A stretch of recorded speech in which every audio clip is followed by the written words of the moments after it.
Hi my dear students, last క్లాస్లో మనం already discuss చేసాం. ఇది న్యూటన్ రింగ్స్ కోసం డిస్కస్ చేసాం. అది ఎస్ఐకి చాలా మోస్ట్ ఇంపార్టెంట్ క్వశ్చన్. అసైన్మెంట్ రాసి కూడా సబ్మిట్ చేశారు. Okay, thank you all of you.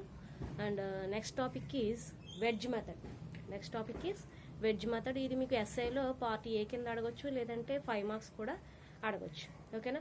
Wedge method అంటే ఏంటంటే, ఇప్పుడు ఫర్ సపోజ్ ఒక గ్లాస్ ప్లేట్, జీ అనే గ్లాస్ ప్లేట్ని తీసుకుని దాన్ని మనం ఒక మిర్రర్కి హ్యాంగ్ చేసామనుకోండి, ఒక వైర్ గుండా హ్యాంగ్ చేసినప్పుడు ఈ ఎస్ అనేది సోర్స్. ఈ సోర్స్ నుంచి మనం లైట్ అనేది ఇన్సిడెంట్ చేస్తే కనుక ఈ గ్లాస్ ప్లేట్ మీద మనకి ఎంత అవుతుందంటే 45 డిగ్రీస్తో ఇన్సిడెంట్ చేస్తాం. 45 డిగ్రీస్తో ఇన్సిడెంట్ చేసినప్పుడు మనకి ఏమవుతుందంటే, ఈ గ్లాస్ ప్లేట్ ఇది రెక్టాంగులర్ గ్లాస్ ప్లేట్స్, ఇది రెక్టాంగులర్ పీసెస్, ఇవి రెండు కూడా ఈ రెక్టాంగులర్ పీసెస్ మీద ఇన్సిడెంట్ అవుతూ ఉంటాయి. ఓకేనా? అప్పుడు మనకి వెడ్జ్ మెథడ్లో ఏ విధంగా, మనకి ఆల్రెడీ మనం న్యూటన్ రింగ్స్లో చెప్పాం, 2t = n లాంబ్డా అని. డార్క్ ఫ్రింజెస్ బ్రైట్ ఫ్రింజెస్ ఎలా ఏర్పడతాయో, ఈ వెడ్జ్ మెథడ్లో కూడా మనకి డార్క్ ఫ్రింజెస్ బ్రైట్ ఫ్రింజెస్ అనేవి ఏర్పడతాయి అన్నమాట. ఓకేనా? ఏ విధంగా ఉంటుందో ఒకసారి చూడండి. 2 rectangular features of glass plate is taken.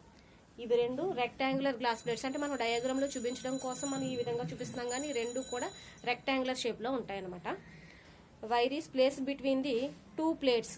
ఈ వైర్ అనేది దేని మధ్య ప్లేస్ చేసామంట, ఈ 2 ప్లేట్స్ మధ్య ప్లేస్ చేసాం. అంటే ఫర్ సపోజ్ ఇది ఒక ప్లేట్ అని తీసుకున్నాం, అనదర్ ప్లేట్ ఈ విధంగా తీసుకున్నాం అనుకోండి, ఈ 2 ప్లేట్స్ మధ్య మనం ఆ వైర్ అనేది ఫిట్ చేసాం అన్నమాట. చేస్తే glass plate is tied together to the form of air. Wedge is gradually increasing. One end of other end is monochromatic. అంటే ఒక ఎండ్ నుంచి మోనోక్రోమాటిక్ లైట్ ని ఇన్సిడెంట్ చేసాం. Monochromatic light is incident on the glass plate. Monochromatic light ని మనం ఈ glass plate మీద incident చేసాం. అట్ అన్ యాంగిల్ ఎంత, 45 డిగ్రీస్. ఎంత యాంగిల్ తో ఇన్సిడెంట్ చేసామండి, 45 డిగ్రీస్ తో ఇన్సిడెంట్ చేసాం. A microscope is focused on the top of the wedge. The alternate by bright and dark fringes are incident. మనం ఆల్రెడీ ఇక్కడ మోనోక్రోమాటిక్ లైట్. ఓకేనా? ఈ మైక్రోస్కోప్, ఈ మైక్రోస్కోప్ గుండా మనం ఈ సోర్స్ ని ఇన్సిడెంట్ చేసినప్పుడు అవి డార్క్ ఫ్రింజెస్, లైట్ ఫ్రింజెస్ ఎలా ఏర్పడుతున్నాయో అనేవి మనం ఈ మోనోక్రోమాటిక్ లైట్ నుంచి చూడొచ్చు అనమాట. ఒకసారి మళ్ళీ చెప్తున్నాను వినండి. ఇక్కడ మైక్రోస్కోప్ గుండా చూస్తాం మనం. ఎక్కడ, ఈ గ్లాస్ ప్లేట్ మీద ఇక్కడ కింద ఏం తీసుకున్నాం, 2 రెక్టాంగులర్ షేప్ వెడ్జెస్ తీసుకున్నాం. ఈ రెక్టాంగులర్ షేప్ వెడ్జెస్ మీద మనం ఈ గ్లాస్ ప్లేట్ గుండా ఒక వైర్ అనేది మధ్యన టైట్ గా ఫిక్స్ చేసి ఉంచుతాం. ఫిక్స్ చేసి ఉంచినప్పుడు సోర్స్ అనేది ఈ గ్లాస్ ప్లేట్ మీద 45 డిగ్రీస్ తో ఇన్సిడెంట్ చేస్తే కనుక మనకి ఏమవుతుందంటే, ఈ మైక్రోస్కోప్ గుండా అబ్జర్వ్ చేస్తే మనకి ఎప్పుడైతే 45 డిగ్రీస్ తో మనం ఇన్సిడెంట్ చేసామో మనకి ఇక్కడ డార్క్ అండ్ బ్రైట్ ఫ్రింజెస్ అనేవి ఏర్పడతాయి. ఓకేనా? అవి ఏ విధంగా ఈ వెడ్జ్ మెథడ్ లో ఉన్నాయి అనేది చూద్దాం. ఎక్స్పెరిమెంటల్ గా అరేంజ్మెంట్ అర్థమైంది కదండి మీకు అందరికి. ఇక్కడ ఈ 2 రెక్టాంగులర్ ప్లేట్స్ తీసుకున్నాం కదా, ఇది ఒకదానికొకటి రెక్టాంగులర్ ప్లేట్స్ మధ్య యాంగిల్ వచ్చి ఆల్ఫా అని అనుకుంటాం. ఎంత, ఆల్ఫా అని చెప్పేసి అనుకుంటే కనుక ఇక్కడ చూడండి, PQDE 2 లైన్స్ ఉన్నాయి. 2 ఒకదానికొకటి ప్యారలల్ గా ఉన్నాయి. ఓకేనా? P నుంచి D కి గల డిస్టెన్స్ T1, అలాగే Q నుంచి E కి గల డిస్టెన్స్ T2 అనుకుంటాం. ఓకేనా? థిక్నెస్ T1 T2 అని చెప్పేసి తీసుకుంటాం. నెక్స్ట్ చూడండి, from the cosine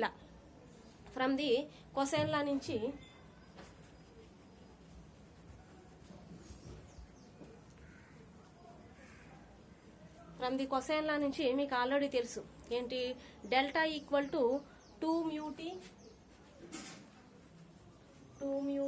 cos r. Delta equal to 2μt cos r. ఇక్కడ మనకి r ఈక్వల్ టు 0 అని, μ ఈక్వల్ టు 1 అని తీసుకున్నాం అనుకోండి. r equal to 0 and μ equal to 1. r equal to 0 అయిందంటే కాస్ 0 వాల్యూ ఎంత మనకి 1. కాబట్టి ఇక్కడ where μ equal to 1 and r equal to 0. μ equal to 1 substitute చేసి r ఈక్వల్ టు 0 సబ్స్టిట్యూట్ చేసాం అనుకోండి. 2 ఇంటూ μ అంటే 1t కాస్ 0 1. సో ఇంకేం మిగులుతుంది మనకి, 2t. Delta equal to 2t వస్తుంది. అదే మనం ఇంతకుముందు న్యూటన్ రింగ్స్ లో dark fringes, bright fringes calculate చేసినప్పుడు 2t equal to n lambda అని తీసుకున్నాం. అక్కడ మనం 2t ఈక్వల్ టు ఏం తీసుకున్నాం, n lambda. 2t equal to n lambda. ఇక్కడ మనకి T1 T2 రెండు ఉన్నాయి కాబట్టి మనం ఏం చేస్తామంటే 2T1 equal to n lambda 2T1 equal to n lambda. This is first equation. ఓకేనా? అలాగే T2 ఉంది కదా, T2 కావాలంటే ఇక్కడ 2TT equal to n+1 term అని తీసుకుంటాం, అంటే n+1 into lambda. 2T equal to n+1 into lambda. This is equation 2. ఓకేనా?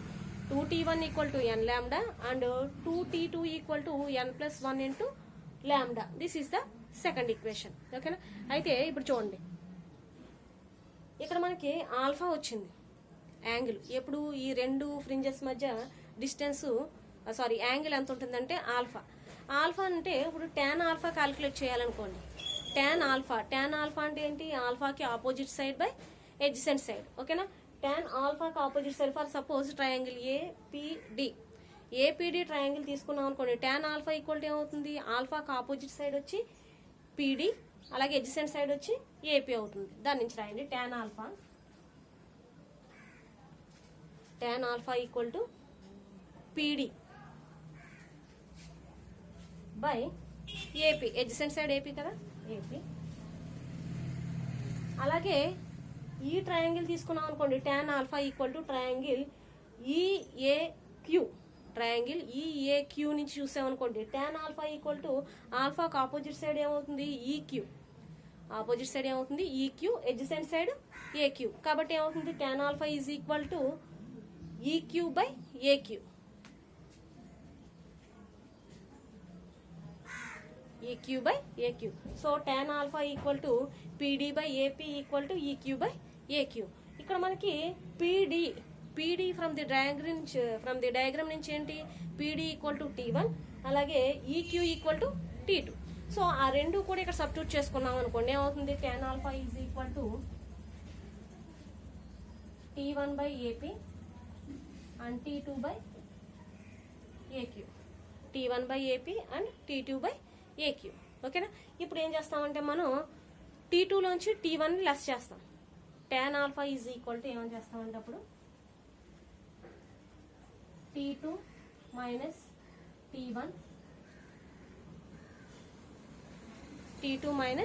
T1 బై ఇక్కడ ఏముంది? AQ by AQ minus AP.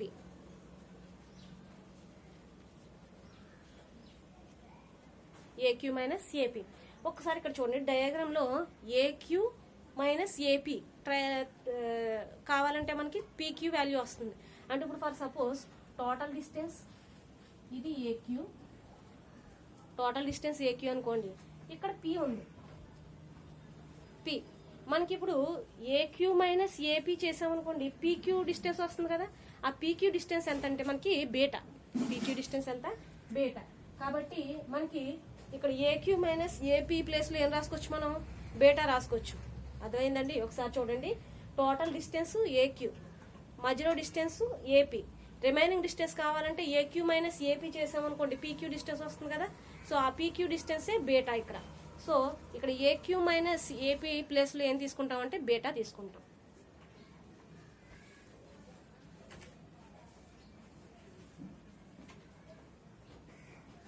tan alpha equal to ఏమొచ్చిందంటే మనకి T2 minus T1 by beta. దీని నుంచి only మనకి T2 మైనస్ T1 కావాలనుకోండి, ఏమవుతుంది? Beta into tan alpha. T2 minus T1 equal to ఏమవుతుంది? Beta into tan alpha. ఒకసారి చూడండి మళ్ళీ, from the cosine law delta is equal to 2μt cos r. ఇక్కడ μ equal to 1 and r equal to 0 substitute చేసుకున్నాం అనుకోండి. cos 0 value 1 కాబట్టి ఇంకా మనకి 2t ఉంటుంది. ఆ విధంగా కాకపోయినా మనకి ఫ్రమ్ న్యూటన్స్ రింగ్స్ నుంచి 2t equal to n lambda formula మనకు ఆల్రెడీ తెలుసు. సో ఆ ఫార్ములా ఇక్కడ అప్లై చేస్తే కనుక మనకి ఏమవుతుందంటే T1 T2 అని తీసుకుంటాం, రెండు ఉన్నాయి కాబట్టి. So 2T1 equal to n lambda అని, అలాగే 2T equal to 2T2 equal to ఏమవుతుందంటే n+1 ఇంటూ లాంబ్డా. ఓకేనా? So this is the first equation and this is the second equation. Now tan alpha calculate చేస్తాం ఈ రెండు triangles నుంచి. tan alpha calculate చేస్తే ఏమవుతుందంటే tan alpha from triangle ADP నుంచి tan alpha equal to ఏమవుతుందంటే DP by AP, opposite side by adjacent side. అలాగే triangle EAQ నుంచి ఈ ఏక్యూ నుంచి tan ఆల్ఫా కావాలంటే EQ by AQ, opposite side by adjacent side. So ఆ విధంగా substitute చేసాం. ఇప్పుడు ఏం చేస్తామంటే ఈ పీడీ అంటే T1, ఈక్యూ అంటే T2. So T1 by AP and T2 by AQ. ఒక దాంట్లోంచి ఒకటి లెస్ చేస్తాం. లెస్ చేసినప్పుడు ఏమవుతుంది, T2 minus T1 by AQ minus AP. ఆ విధంగా చెప్పాను. ఏక్యూ మైనస్ ఏపీ చేసామంటే రిమైనింగ్ డిస్టెన్స్ బీటా అక్కడ మనకి. సో బీటా అని వచ్చింది. ఓకేనా. నెక్స్ట్ చూడండి.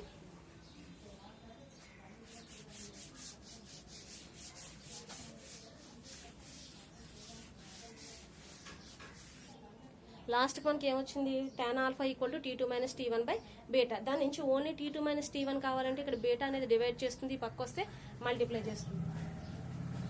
T2 minus T1 equal to beta tan alpha. This is the third equation. T2 minus T1 equal to beta tan alpha. దీన్ని థర్డ్ ఈక్వేషన్ అనుకోండి. ఇందాక మనం already first and second equations వచ్చినాయి. ఏంటి, 2T1 equal to n lambda అని, అలాగే 2T equal to n plus 1 into lambda అని తీసుకున్నాం. ఇప్పుడు ఏం చేస్తామంటే ఈక్వేషన్ 2 మైనస్ ఈక్వేషన్ 1 చేస్తాం. Equation 2 minus equation 1. ఈక్వేషన్ 1 చేసాం అనుకోండి. ఈక్వేషన్ 2 ఏంటి మనకి, 2T2.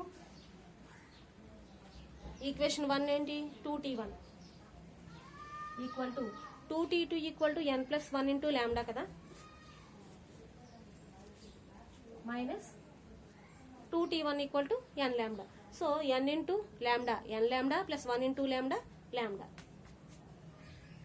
n lambda plus lambda minus ఇక్కడ n లాంబ్డా ఉంది కదా, అది n లాంబ్డా. ఇదంతా ఏంటి, 2. ఈ రెండిట్లోని 2 కామన్ తీసామనుకోండి, T2 మైనస్ T1 కదా. ఇక్కడ మనకి n lambda minus n lambda plus m lambda cancel అయితే ఏమవుతుంది, ఇంక ఇక్కడ లాంబ్డా ఉంటుంది.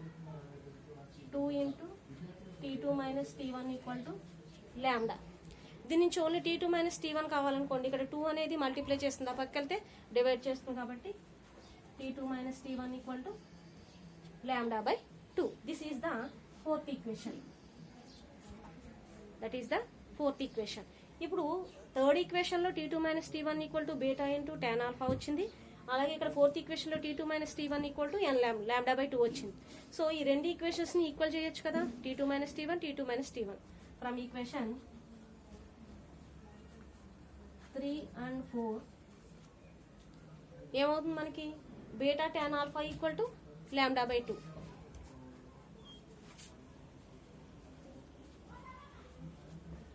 Beta tan alpha equal to lambda by 2. దాని నుంచి ఓన్లీ లాంబ్డా కావాలనుకోండి 2b tan ఆల్ఫా, లేదంటే tan ఆల్ఫా కావాలనుకోండి ఏమవుతుంది, బీటా అనేది ఇక్కడ మల్టిప్లై చేస్తుంది, ఆ పక్క వెళ్తే డివైడ్ చేస్తుంది. కాబట్టి tan alpha equal to lambda by 2 beta, lambda by 2 beta. tan alpha equal to మనం యాంగిల్ ఇదే కదా కాలిక్యులేట్ చేయాలి. లేదంటే బీటా కావాలనుకోండి, బీటా కావాలంటే ఏమవుతుంది, ఈ tan ఆల్ఫా అనేది ఇక్కడ మల్టిప్లై చేస్తుంది, ఆ పక్క వెళ్తే డివైడ్ చేస్తుంది. కాబట్టి beta equal to lambda by 2 tan alpha. Beta equal to ఏమవుతుంది, లాంబ్డా బై 2 tan ఆల్ఫా. ఓకేనా. ఒకసారి చూడండి మళ్ళీ. మనకి ఇందాక థర్డ్ ఈక్వేషన్ ఏమొచ్చిందంటే T2 minus T1 equal to beta into tan alpha వచ్చింది. ఓకేనా. మనకు ఆల్రెడీ ఈక్వేషన్ 1 అండ్ ఈక్వేషన్ 2 చూసాం. ఈక్వేషన్ 1 ఏంటి, n lambda 2T1 equal to n lambda అని, అలాగే 2T2 equal to n plus 1 into lambda. ఓకేనా. ఇప్పుడు ఈక్వేషన్ 2 లోంచి ఈక్వేషన్ 1 లెస్ చేస్తాం. Equation 2 minus equation 1. ఈక్వేషన్ 2 ఏంటంటే 2T2 మైనస్ ఈక్వేషన్ 1 ఏంటంటే 2T1 is equal to n plus 1 into lambda minus equation 1 n lambda. So లాంబ్డాని n plus 1 పెట్టి multiply చేస్తాం. n into lambda n lambda plus 1 into lambda lambda minus n lambda. ఓకేనా. ఇక్కడ చూడండి రెండింటిలోని కూడా 2 common ఉంది కదా, 2 కామన్ తీసామనుకోండి, T2 minus T1 equal to n lambda plus lambda minus lambda. So ఇక్కడ మనకి plus n lambda minus n lambda cancel అయింది అనుకోండి. ఇంకేముంది, 2 into T2 minus T1 equal to lambda. Okay. దీని నుంచి ఇక్కడ 2 అనేది మల్టిప్లై చేస్తుంది, ఆ పక్క వెళ్తే డివైడ్ చేస్తుంది. కాబట్టి T2 minus T1 equal to lambda by 2. This is the fourth equation. From third equation and fourth equation, we have to know the T2 minus T1 equal to beta T lambda and T2 minus T1 equal to lambda by 2. So ఆ రెండు equations ని మనం equal చేస్తే కనుక ఏమవుతుంది, beta tan lambda is equal to lambda by 2. మనకి దీంట్లో only tan lambda value కావాలంటే బీటా అనేది ఇక్కడ మల్టిప్లై చేస్తుంది, ఆ పక్కకెళ్తే డివైడ్ చేస్తుంది కాబట్టి లాంబ్డా బై 2b. అలాగే ఇక్కడ ఓన్లీ మనకి బీటా tan ఆల్ఫా కావాలంటే ఈ విధంగా తీసుకున్నాం, ఓన్లీ బీటా కావాలంటే కనుక tan ఆల్ఫాను పక్కకు పంపిస్తాం. Beta equal to lambda by 2 into tan alpha. ఓకేనా, ఇది చాలా మోస్ట్ ఇంపార్టెంట్. వెజ్ మెథడ్ అడుగుతాడు, చాలా సింపుల్. ఓకేనా, ఒకసారి డెరివేషన్ అది చూసుకుంటే కనుక మీకు ఆల్రెడీ న్యూటన్ రింగ్స్ కనుక చేస్తుంటే కనుక ఇది మీకు చాలా ఈజీగా అర్థమవుతుంది. ఓకేనా, ఏమైనా డౌట్స్ ఉంటే కనుక నాకు వాట్సాప్ చేయండి, లేదా గ్రూప్లో పెట్టినా కూడా నేను చూస్తాను, క్లారిఫై చేస్తాను. ఓకేనా, ఈ క్వశ్చన్ రేపు పొద్దుట నాకు అసైన్మెంట్ రాసి సబ్మిట్ చేయండి. ఓకేనా, thank you, all of you, bye bye.